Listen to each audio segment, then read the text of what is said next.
Hello friends and welcome to another edition of Conversations with Love on Backbreaker Media, a proud member of the Win Column Sports Network.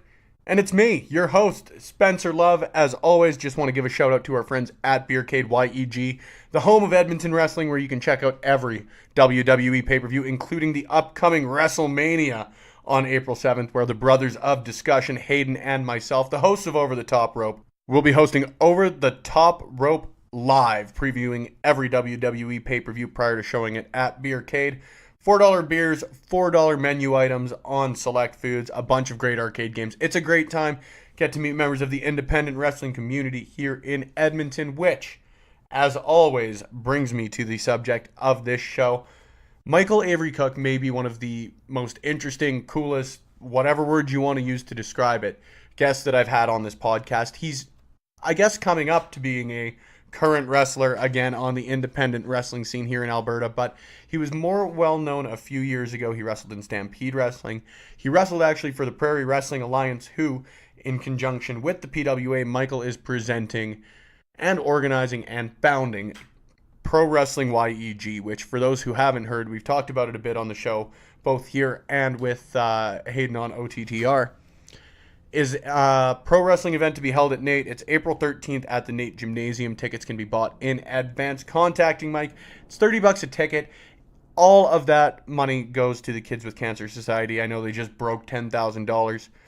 Actually, just prior to Michael and I's conversation. So he is stepping back in the ring to face off with Michael Richard Blaze in the main event of the evening. But there's just so much cool stuff behind this. Like, the Kids with Cancer Society, for those who don't know about them either, I would highly suggest checking out the work, if not right now, obviously, after Michael tells you all of the great work that those guys do. It's seriously very cool, and obviously everybody out there has someone who was affected by cancer, whether it was a kid, whether it was a loved one, whatever it may be, but it hits everybody. So this event is something that I think really hits home for a lot of people, not only in Edmonton, but unfortunately, it is Pro Wrestling YEG. So Mike and I are going to touch on that. We'll talk about that. We'll talk about his wrestling career, his time with Stampede, the PWA, how they've been so great to him.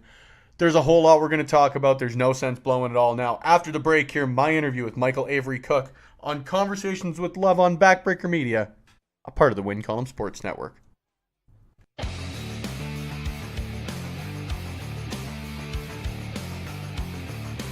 If you like podcasts and you are listening to on Backbreaker Media, then you should listen to me, Chris Parrish, and myself, Manoy, and the Sounds of Struggle, because we are literally the most entertaining duo you'll ever come across in Western Canadian wrestling, baby. We talk about things like wrestling and other sports we like.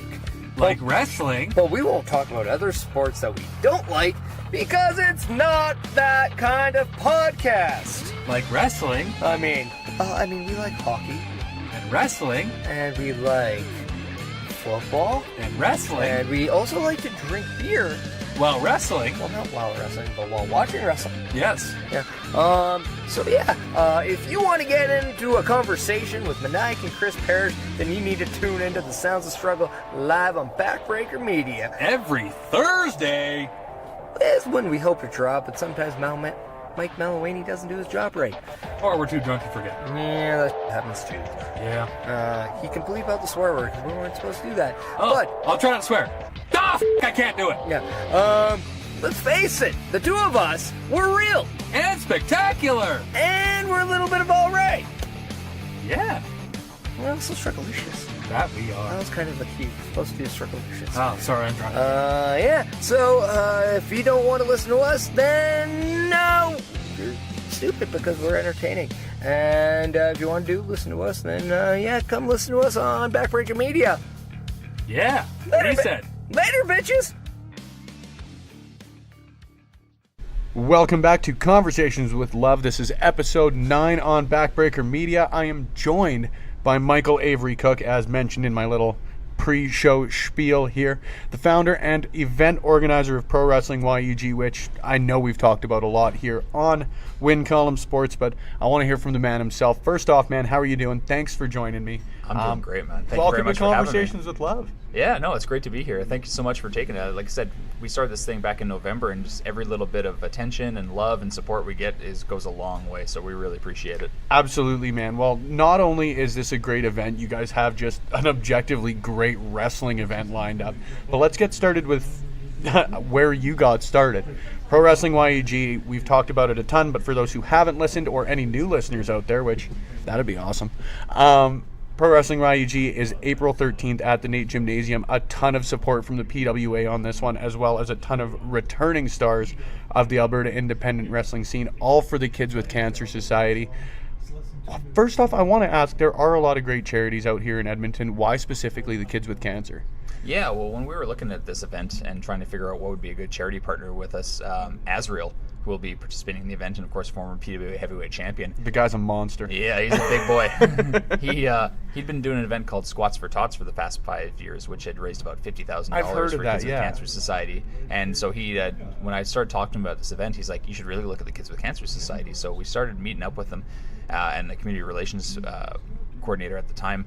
And yeah, once we got to learn a little bit more about Kids with Cancer Society and what they do in the community, how they keep overhead as low as they possibly can, and they fill in all these little gaps that exist when kids and families are coming to do their cancer treatment, it just made a lot of sense to support this charity, and we've been just thrilled to be partnered with them. It's been a great relationship, and we're really excited to keep pushing towards that $30,000 fundraising goal. That's really, really awesome. I know you've mentioned you guys are just about hitting, if not have already hit by the time this is out, that $10,000 goal, both unofficially and officially. You're going to hit $30,000 ideally before that April 13th. Do you have any idea where that money's directly going to go? Well, with Kids with Cancer Society, they do a lot of different support programs. One of theirs is they actually have an event coming up here in March. I'm not sure if this will be after. Yeah. This will air after it's actually happened. But they have the Beaded Journey Gala, and what that is a program that actually just every time a child goes through a cancer process, they get a little bead on their journey. And we've got to see some of the beads that these kids have built up, and they're just ridiculously long, right? Because this is just a lot of kids going for like weekly treatments, and just on and on and on. So I mean, this stuff doesn't end.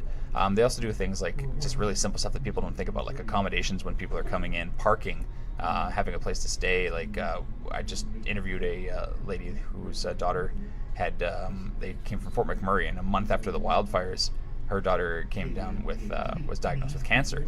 And at that point, they had to make weekly trips from Fort McMurray to go to the Stollery to get the treatments, right? So I mean, at that point, that's a big logistical problem, and that's where Kids with Cancer really tries to put a lot of their supports to just taking care of a lot of those, taking a lot of the load off. This sort of not unexpected, but the initial cost that you wouldn't really think about. I mean, everybody thinks about the bill at the end of the day from a hospital or something along those lines, God forbid, but you don't think about, like you said, the logistics and that sort of stuff that goes into it. So that's really, really cool to hear. On that end, why a wrestling event? Well, for me, not that I'm complaining. Yeah, well, with Mike Cook Media, which is my company, we were looking for something to do that could have some impact in the community, and then also be a lot of fun, and also something that we knew something about. So for me, I came from, of course, a former PWA champion and a PWA Cruiserweight champion, PWA Tag champion. You've held a lot of championships. I held a little bit of golden PWA in my time there. Yeah, I was there from about 2003 till about 2008. And then, of course, also with Stampede Wrestling. So wrestling is something I've known very well through my life. And, of course, I have a lot of people I still keep in touch with, even though I haven't been in a ring in 11 years. So I've been well connected to the industry for a long time. And it just made a lot of sense. It would be something that would have that extra wow factor and be a lot of fun, and people could really get involved with. Well, it is super, super unique. Like, we talked a little bit before the show here, but is this the sort of first major wrestling fundraiser you've been a part of? Or when you were with the PWA, like, it's been so great to me to see how involved that they've gotten and how involved a lot of members of the independent wrestling community have gotten in this. But is this the first time you've really done a full-on fundraiser? And what are the differences in planning this versus just planning a wrestling show? Well, there's been things that PWA has been involved with over the years, and of course they were more than willing to jump in on this one and be partners with us, which is huge. It takes a huge logistical load off our hands for sure. And no, for this, it's a different animal in itself. And one thing I really wanted to focus on was trying to reduce risk for people to support the event. And the cool thing that we got with Kids with Cancer Society is that they were actually able to set up the ticketing page for us, basically. And so now when people make a $30 ticket purchase, that money goes directly to the Kids with Cancer Society. They also get a charitable tax receipt on top of that, so it's a little win-win there. And it's easy, so it doesn't mean there's no doubt. Because of course we started this company from scratch in November, right? It came. This is literally your first event. It's not even ever. really technically a company; it's just a brand for it. So at this stage, it's we wanted to be able to let people know that this isn't just some fly-by-night thing that was going to pretend to talk about a charity and then just disappear with $10,000-$15,000 of other people's money that wanted to help the community. We wanted to make sure that it went right to where it was supposed to go, and that's why it was really nice to have Kids with Cancer Society being able to run our ticketing page where the money just goes, like I said, right to. It sort of cuts out the proverbial middleman. Yeah, and I mean that's a big thing because of course a lot of times you see this happen in wrestling a lot where people come and they have these grand plans. Oh, we're going to do this, we're going to do this, we're going to do this, and then 6 months later the company's not even there anymore, and people go, well, where'd all the money go? So this is a big thing that we wanted to make sure to, like I said, eliminate risk and do something that actually added value to the wrestling community as well, and didn't take away from what the wrestling community has built up over the years. Very, very cool. Let's talk about April 13th itself. The only match that has been announced or confirmed as far as I can tell so far. You haven't been in the ring in 11 years. You're stepping back into the ring to take on, frankly, man, one of the best out there in Michael Richard Blaze. How excited are you, even outside of all the charitable aspect and that sort of stuff, just to step back into a wrestling ring? It's been a huge area of focus for me since we made the announcement and made the decision, because I mean my workouts have been just that much more dialed in. My diet's been that much more dialed in, so it's been actually really good for me in that realm of things. Just gives me something really to strive for. It's not a small task to go into the ring with anybody, much less the best guy in Alberta, maybe Western Canada, and probably the best kept secret in professional wrestling right now, Michael Richard Blaze. His conditioning is through the roof. He's got phenomenal leg strength. And of course, he was trained by TJ Wilson, Tyson Kidd, who in my mind is the guy that closed the door on the dungeon. So he's also a bit of a throwback in his training, where like Michael Richard Blaze is he's essentially, in my mind, almost an honorary dungeon graduate from that, because he's done the same style of training. He's gone through the same reps, and he has that wealth of knowledge in his arsenal. And to think about how long he's been wrestling for, and he's still so young, like he's got so much future ahead of him. He's the real deal. And I mean, it's a real treat for people in Alberta to still be able to see him in this kind of venue. Yeah, I couldn't agree. Man, you took the words right out of my mouth. He's an incredible wrestler. Yourself, I haven't personally ever got to watch you in the ring, at least not live. You try and find what you can, at least in interview preparation. Yeah. But how would you describe yourself? Like, do you think you match up well against him? You have said in interviews, like, you brought him pretty well into the PWA. You've probably matched up before, from what I can tell. Yeah, well, Michael Richard Blaze and I first met back in Stampede Wrestling back in around 2004. And he was, of course, just breaking into the business at that stage. He'd been training with, at BJ's gym down with TJ Wilson for quite some time at that stage. Down with TJ and BVD and all the other initialed guys. Yeah, lots of initials. So when he made the leap to PWA in 2007, it was myself that brought him in with Brandon Van Danielson as part of the Grizztopia national team. And what an outstanding name. It was nicely done. And Michael Richard Blaze and BVD at the time, they were just learning the ropes and getting in, and they were just boys, but they're full-on men now, and they're nothing to mess with. So at the time, when I was to wrestle him, it was a bit of a learning curve for him, so I always was able to come out on top. It's a different scenario now. I think mentally, though, I still have that edge, and I'm going to be able to exploit that. My style, it's not the same as Michael Richard Blaze's by any stretch of the imagination. I don't take as many high risks as he does.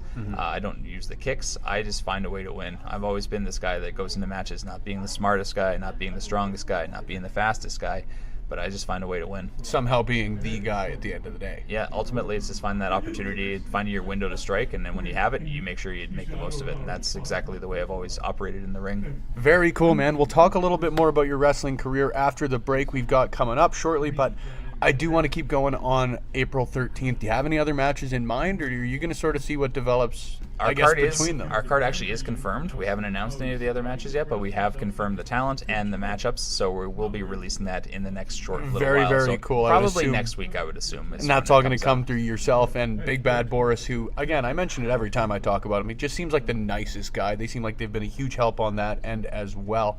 We'll all just be coming out through the Pro Wrestling YEG social media, I would sort of assume. Hey? Absolutely. We've been doing most of our promotion through our Facebook page and through our Instagram accounts. We'll be updating the website as well. It's just been something that's been lagging behind, but he does need to get taken care of. But yeah, Boris has been just phenomenal. He's you can tell that he just keeps getting better and better as he keeps moving on. I've known him for about, I want to say 16 years now. Yeah. And he just keeps getting more reps in and getting more comfortable in front of the microphone, so shooting those promos with him is just an absolute treat because he's really dialed in now. That is the undefeated Big Bad Boris, for those who are familiar with the PWA lore. Are we going to finally see the rematch between Big Bad Boris and Andy Anderson? Well, Andy Anderson will be on the card. Big Bad Boris won't be fighting on the card, but he will be there. He plays a very important role in terms of helping this show be a big success.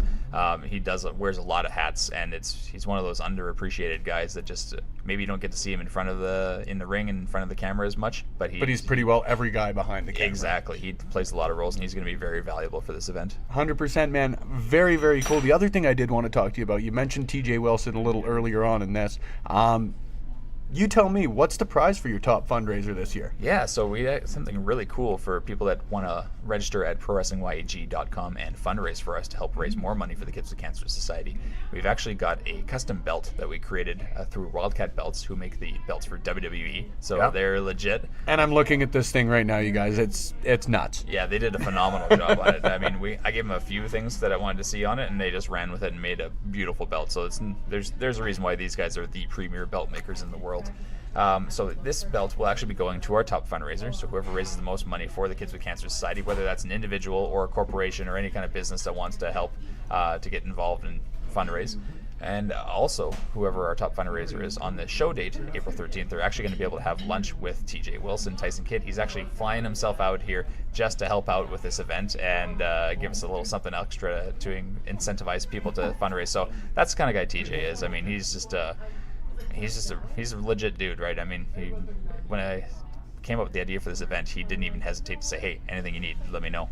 And just right like that. And so that's just a cool way that he didn't have to do it, and he's going out of his way to help us out. It's very, huge. Very cool, man. Like, he just, again, another guy I've never met, but just seems like someone like that. What does that add to something?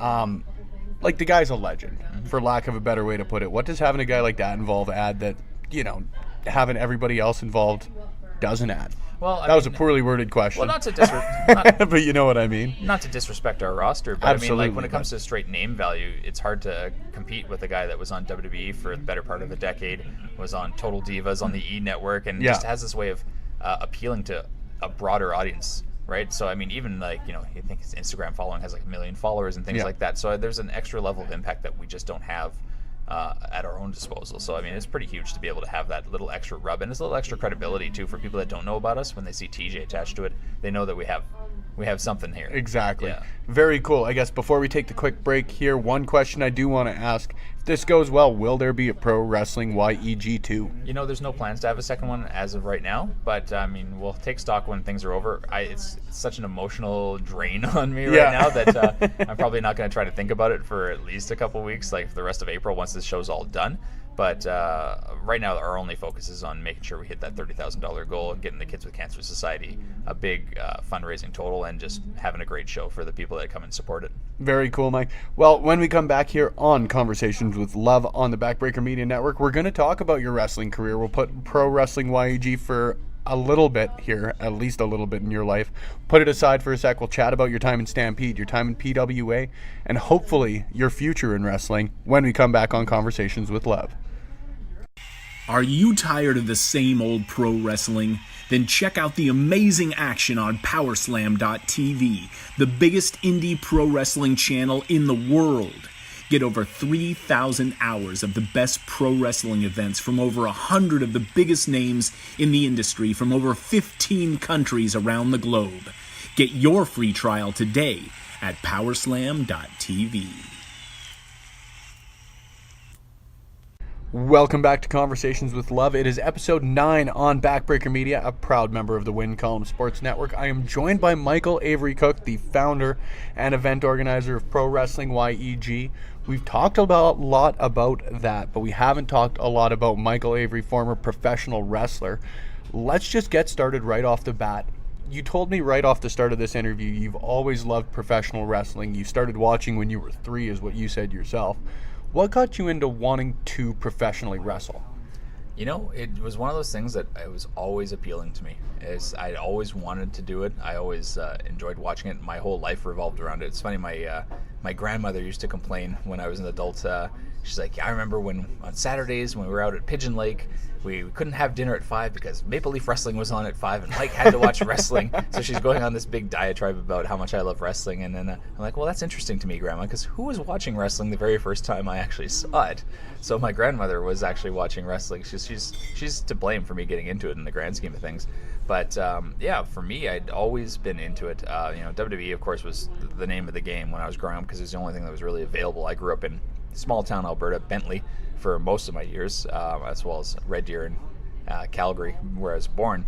But yeah, I mean, it just was always the game in town. And then, of course, as we got into the later 90s and cable became more of a thing, then I got to see some WCW a little bit more. I was always aware of WCW, but I got way more of it when they started coming into prominence. Yeah, once the NWO came in, then, of course, ITV picked them up. So then we had WCW wrestling on Sundays, I think, at the same time, too. So there was a lot more opportunities to see some stuff. And then, of course, the internet became a thing, and I started digging more into that, and I'd start to follow some guys on the independents, and you'd follow ECW a little bit, and all these other companies that just kind of existed fly by night. You'd hear about all the indie guys like Reckless Youth and Christopher Daniels and things like that. So it just kind of kept growing and growing. I used to do e-fedding, actually, when in high school, which is like where you created a character and you'd write promos for them. And okay, like I see a lot of that now across like WWE 2K19 and like a lot of online communities as far as that goes. Like I'm assuming similar. It was kind of like it was almost like an online role play sort of thing. So it was very cool, as you can guess. But don't worry, like this is the coolest podcast out there. But I always enjoyed it because it was always a nice creative outlet for me, and that's what I really liked about wrestling is that it was both like a physical thing, but it was also a creative thing. So kind of checked off all of my boxes because I played a lot of sports growing up. I played soccer and I played volleyball, but we came from small town Alberta, so they didn't have much. Like if I'd stayed in Red Deer when I was growing up, I probably would have went on the wrestling team, but I didn't really have it growing up. So at that point, when I came to Edmonton for university, the opportunity to kind of go out to some indie shows came about. I guess when I was in high school, I still went to a couple ones. There's stuff like went to a Stampede show in Rimbey, which was about 10 minutes away from my house, and I didn't know about it until the day before. And my sister came home and she's like, "Hey, did you know there's a wrestling show in Rimbey tomorrow?" I'm like, "What?" And she's like, "Yeah, I got you tickets." So me and a buddy went, and that was actually where I first met Hotshot Johnny Devine, who something like 8 years later become my roommate in Windsor, Ontario, oddly enough. So it's funny how things kind of come full circle. Man. Yeah. And of course, that was run by the Hearts back then. And then there was another company called WCEW, which is kind of an offshoot that lasted for about a year. And I went to those shows in Edmonton. They used to have them up at the Mayfield Trade Center. And then when I came up to Edmonton, then there was a company called CCW that I went to go check out and helped out with ring crew and just kind of met a few people. That's where I first met Marky Mark and Phoenix Taylor. Marky Mark now, of course, the PWA original Marky, and Phoenix Taylor. Also PWA, correct? Absolutely, yeah. And those guys, of course, two of my closest friends in the world now. So it's funny how stuff just brings you together.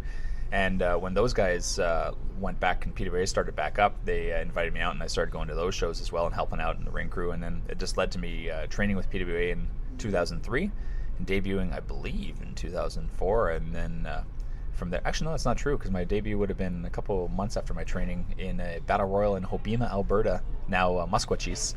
And, so I mean, it just kept moving forward with PWA, got involved with Stampede Wrestling, did a couple other promotions here and there, and some stuff in Ontario when I moved out there back in 2008. But yeah, I mean, like it's always been a big part of my life. Most of my really close friends I have some connection to through wrestling, and it's always been something I've really loved and enjoyed and been really passionate about.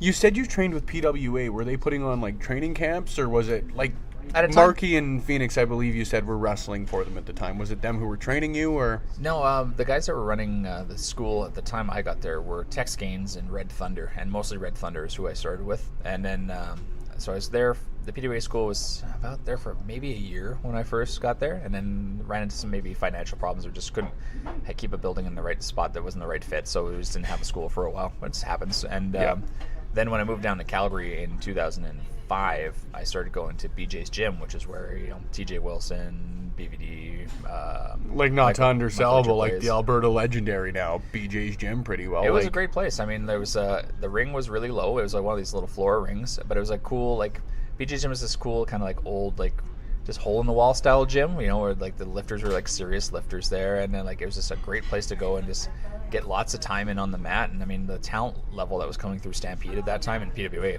by proxy was unreal, because I mean, we had guys like obviously TJ, and we had Harry Smith, we had Natty Neidhart, you had Ravenous Randy, you had Apocalypse, who went on to be Victor in WWE. Duke Durango, Dusty Adonis, those sorts of guys, yeah. Absolutely. There's just tons of talent that came through us. I mean, it was a really underrated roster, especially in the Stampede time when, you're pulling like 100, 150 people at a show. Like, it was really underappreciated for how good it really was. And so it was a cool time. I really developed a lot when I went down to Calgary, just because I got a lot more reps, and I got to a little bit of taste of the way that TJ trains too, which was, it rubbed off really nicely on me. And it's unfortunate it didn't go on longer, but that's just the way things go sometimes. 100%. So you mentioned the Battle Royal in Habima. Was that for the PWA? Yeah, that would have been for the PWA. So I wrestled with PWA initially, and basically from, like I said, 2003 to about 2008. And I started with Stampede in 2004, I want to say, maybe 2005, and was there until, no, it was 2004. And I was there until about 2000 and, whenever they shut down, which might have been 2009, I think. Yeah. Very cool. Was there any sort of working relationship with them? Because it does seem like you bring up Dusty Adonis and Duke Durango, those sorts of guys. Like, there's a lot of crossover between those two rosters. So, yeah, like you say, maybe it wasn't as appreciated as it should have been in the later days of Stampede. But like, these are a lot of guys that now Albertan wrestling fans are like super familiar with. Yeah, I mean, there's always been a little bit of carryover between PWA and Stampede. I mean, the rosters were pretty similar at times. And, of course, when they first started out, PWA and Stampede were both in their own little silos. Like, Stampede basically did Calgary on a weekly basis and also did some spot shows in southern Alberta. And PWA was mostly situated in Edmonton, and every once in a while would do some stuff in northern Alberta. And around 2007 is when PWA started running shows in Calgary. So there was a little bit of tension maybe at times, but it all kind of sorted itself out. Also, Stampede was starting to wind down, so once they fully wound down, then PWA put more of an effort into building into Calgary, and they keep growing that market as they go. 100%, man. Let's talk a little bit about the first championship you won. We talk a little bit about the start of at the start of the show about your multiple, and I don't want to give too much away here, but about your multiple championships.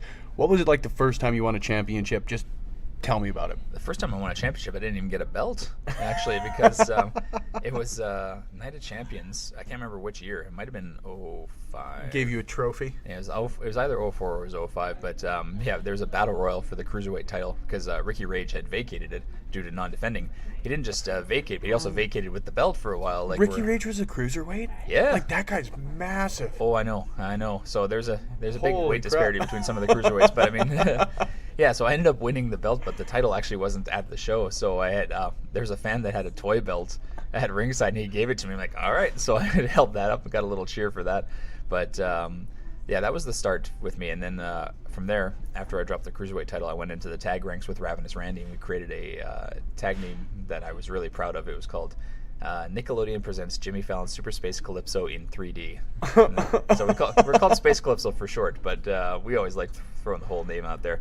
And there was always something really interesting about my time teaming up with Randy, where the crowd really, really liked us until we had success. And then they got really sick of us really quick. So it was almost, as soon as we won the belts, everyone's like, yeah. And then by the next show, they're just like, eh. And by the We're next, done with these guys. And by the show after that, they're like, boo. So it was a really quick, we did a really good job of turning positivity into negativity against us. I don't know a ton about Ravenous Randy. Tell me a little bit, like, why did you guys decide to team up? What's he like as a wrestler? He's pretty charismatic. I mean, he was always a really interesting character. He always had the big mohawk, and he talked in really Dusty Rhodes, Ric Flairish kind of rhyming promos. Very cool. And he just he was a very unique look, right? So it was a neat pairing because I mean we weren't alike at all, and it just seemed to work with the crowd until it didn't. And then and of course we went on to have a pretty good rivalry after that as well, which led to one of my favorite matches, which was a casket match we had at Fright Night 2007. which I won. No big deal. But yeah, That's very cool. A casket match? What? Yeah. Why a casket match? Like, it always feels like to me that, yeah, I love casket matches. Don't get me wrong there, but like, it feels like there needs to be a reason for it. So like, what was the reason behind that? The big tie-in was because it was the Fright Night show, so it was our Halloween there show. we So go. you needed something that had a little macabre to it, and of course we had the feud that really needed something that with finality to it, something that really put it to an end. And the casket match was decided, and I actually had been a fan at the very first casket match that ever happened in Edmonton, which was between Undertaker and Yokozuna at the Heart Attack tour in '94. So cool, So man. yeah, so from going from the first one to being in the next one, it was kind of neat. That was the second casket match in Alberta? As far as I know, yeah. That's super cool. We definitely put it on the poster. So, in fact, I really remember. Samoa Joe and AJ Styles were on the show, and I remember Samoa Joe looking at the poster and said, "Who did the math to figure out how many years it had been since the last casket match?" Samoa Joe to this day is like still one of the people I respect the most that I've ever been lucky enough to meet in wrestling, because like I met him and I went to go like an idiot for a 2-sweet, and he looked me in the eyes. He's like, "Yeah, man, I don't 2-sweet." You know, I apologize, Samoa Joseph. You talk about the casket match being one of your favorites. What is your favorite match you ever took part in your wrestling career? My favorite match, hands down, maybe it wasn't my best match, but my favorite one was out in Eston, Saskatchewan. We did the show for Stampede Wrestling when it was being promoted by a guy by the name of Bill Bell. And he worked out a deal that would go to Dusty Adonis's hometown of Eston, Saskatchewan, population probably 300 people. Yeah. But Dusty's just lived there his entire life, and he was almost by de facto the mayor of Eston, just because everyone knew about the wrestling and the popularity there. So when we brought Stampede out there for the very first time, it was a packed house. Like all 300 people. Yeah, that came. exactly. And 300 is a very modest wrestling crowd, Yeah. but here it was just dynamite. So I, of course, was teamed up with Dusty at that time in Stampede in a team called the A-Team. Were you guys the champs at the time? We were the To tag give a bit of a champs. spoiler Yeah, for everyone as far as I here. remember, we were the tag champs at the time. So the card was set up that I wrestled BVD in the opener, and as soon as I came out with trunks that said A-Team on them, the crowd was just with me the entire time. So it was one of those ones where I know, as working as a crowd favorite in some crowds that weren't really favored towards you, trying to get them to clap and stuff can sometimes be a grind. But this time it was just like I looked around and saw that crowd. I'm like, let's see if this works. And by the first time I clapped, everybody was clapping with me. So it was a really cool environment. And then Dusty Adonis faced one half of the Karachi Vice. I believe it was Gama Singh Jr., but I can't say it for sure. And there was some interference from Raj Singh, of course, Jinder Mahal, which led to me coming out for the save and making our main event, which was the A-Team versus the Karachi Vice in the main event. And I just remember my memory that I remember very distinctly was making the hot tag to Dusty. He comes in, ducks a double line from the Karachi Vice, and delivers a double line of his own. I've never heard 300 people be that loud in my life. So it was so cool, man. Just watching that was one of the most fun experiences. And I mean, like I said, it's a pretty modest crowd. It's nothing to be like overly proud of, but it's just that's what I love about wrestling. Is just when you get in the ring and you get that crowd just making so much noise and just having so much fun. That's what it's all about for me. And that was by far my favorite moment in wrestling. Very cool, man. Like I was just talking, actually, the last interview I did as I stumble over my words. Last interview I did was with Angelica, who primarily wrestles for PPW out in Lethbridge, and it almost seems like to me like the sort of smaller of a town you get into, the more passionate they get. Like, would you say that they were your most passionate crowd? I think because we had that Dusty element, it was just the most invested, right? I mean, you probably couldn't get, if you came back a month later, you probably wouldn't get that same reaction, right? It's one of Fair those enough. just cool moments, cool times, cool places. sort of Lightning in a things. bottle. And crowds are funny, right? I mean, because everyone always talks about what makes a great match, what makes this match and that match. But I mean, you think about these matches that are really great, and a lot of times the crowd's just ready to go, right? Yeah. You think about Rock and Hogan. Like, that crowd was just ready to go right from the get-go. And They're game-changing. And they turned really that match are. into a legendary match, right? I mean, so there's always that. Sometimes you don't get it. Like, things just don't fall in your favor. Sometimes you can win them back, and sometimes no matter what you do, you just can't. So I mean, it's really gratifying when you get that crowd that's just ready to accept what you're about to give them, and you're just everything you're delivering checks off all the boxes for them. It's not every time, and certainly when you wrestle at my level, it happens probably a little less frequently than the guys that are doing it at the highest level possible. But yeah, it's always fun when you get that crowd with you and you know you got them in the palm of your hand. Very cool, man. You talked a little bit about Ontario and wanting to move on from there. What was your experience like once you left Alberta? Yeah, I was only in Ontario for briefly. I was trying to go train with Scott D'Amore for a while to try to get out to All Japan Wrestling was my goal. It didn't really go the way I wanted to, but that's easily attributed right to myself. I always say when it comes to pro wrestling, I got back what I put into it.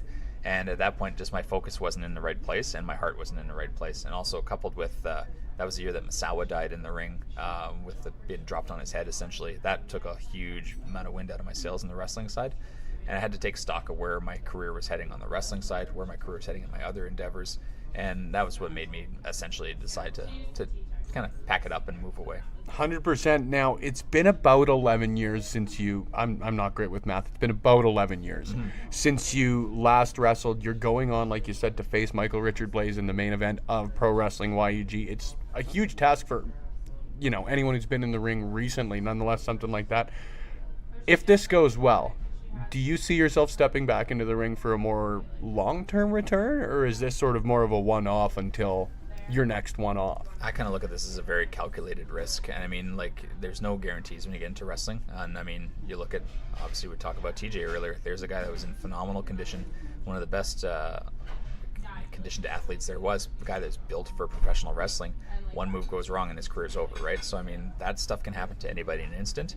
And for me, I think I have to always think about the things like my career, my family, all these things that I'm putting into risk. So there is that element of I'm already leveraging that a lot to do this event, and it's not something I think I could do for another 10 years. But I think for this one time to do the impact I want to do, to raise this money that I want to raise for Kids with Cancer Society, I'm willing to put that on the line.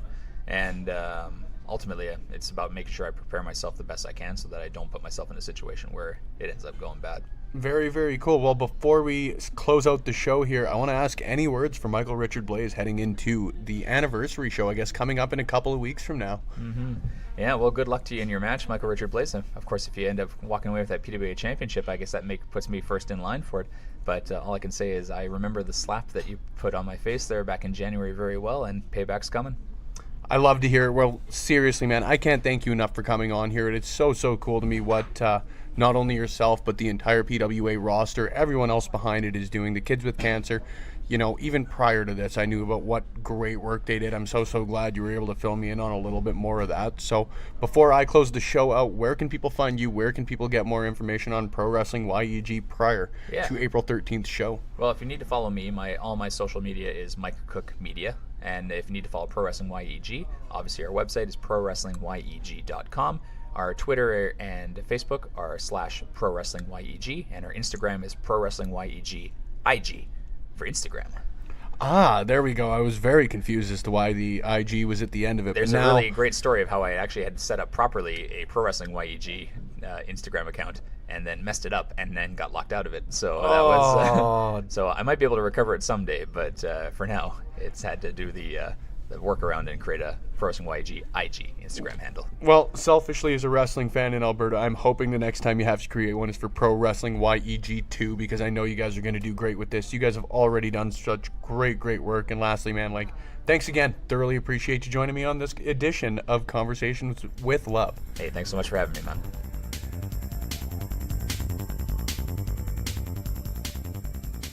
Guys, if you are not convinced yet to be heading out to Pro Wrestling YEG, number one, I have no idea why you wouldn't. Even outside of the great professional wrestling that is going to take place that night, it's for a great cause. Like Mike said, the Kids with Cancer Society does absolutely incredible work. You've heard where the money from the event is going to go. Let's help them get to that $30,000. It is a great cause. If you're not convinced, though, like I said, PWA's 18th anniversary show is taking place on March 23rd at the NAIT Gymnasium, the same location that you're going to be getting Pro Wrestling YEG just a few short weeks later. But it's going to feature an absolutely incredible card. You're going to get to see a lot of the wrestlers that Mike mentioned in the interview there. And, what a guy. I just can't speak highly enough of him. One of the nicest guys I've had on this podcast. Just what a great individual, not only for obviously coming on the show, but for doing something like this. So, once again, this has been the Conversations with Love, Episode 9 on Backbreaker Media. We're proud members of the Win Column Sports Network, where you can find all your previews, reviews, and breaking news in Albertan wrestling. And we're also still stoked to be sponsored by Beercade YEG. So come say hi to Hayden and I and a bunch of members of the independent wrestling community here in Edmonton, Alberta at Beercade YEG for WrestleMania coming up on April 7th. We're super excited to be there, but we'd be that much more excited if you were there too. So come say hi to Hayden and I, the Brothers of Discussion, and check out Mania with us on April 7th. One last time, thank you for tuning into episode 9 of Conversations with Love. I've been your host, Spencer Love. It's been part of Backbreaker Media on the Win Column Sports Network. Thanks for tuning in.